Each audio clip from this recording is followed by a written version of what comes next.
தேர்தல் செயல்முறைகளை எளிதாகவும் நம்பகமானதாக மற்றும் வெளிப்படைத்தன்மையுடனும் மாற்ற இந்திய தேர்தல் ஆணையம் கடந்த 6 மாதங்களில் 28 புதிய முன்னெடுப்புகளை மேற்கொண்டுள்ளது. இந்த முன்னெடுப்புகளானது 6 பகுதிகளாக பிரிக்கப்பட்டுள்ளது.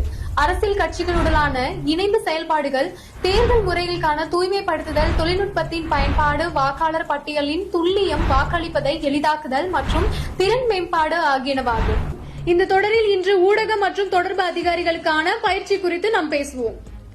இந்திய தேர்தல் ஆணையம் புதுதில்லியில் உள்ள ஜனநாயக மற்றும் தேர்தல் மேலாண்மை பன்னாட்டு கல்வி நிறுவனத்தின் ஒவ்வொரு மாநிலம், யூனியன் பிரதேசத்திலிருந்தும் பங்கு பெற்ற ஊடக மற்றும் தொடர்பு அதிகாரிகளின் ஒருநாள் பயிற்சியினை நடத்தியது. ஊடக மேலாண்மை, சமூக ஊடக உத்திகள் மற்றும் தேர்தல் செயல்முறை தொடர்பான பொது தொடர்பு ஆகியவற்றில் பங்கேற்பாளர்களின் திறன்களை வலுப்படுத்துவதை இந்த பயிற்சி நோக்கமாக கொண்டுள்ளது.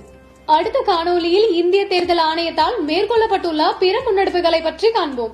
இதுபோன்ற இந்திய தேர்தல் ஆணையம் தொடர்பான மேலும் புதிய தகவல்களுக்கு எங்களது அனைத்து சமூக ஊடக தளங்களை பின்தொடரவும் மற்றும் சப்ஸ்கிரைப் செய்யவும்.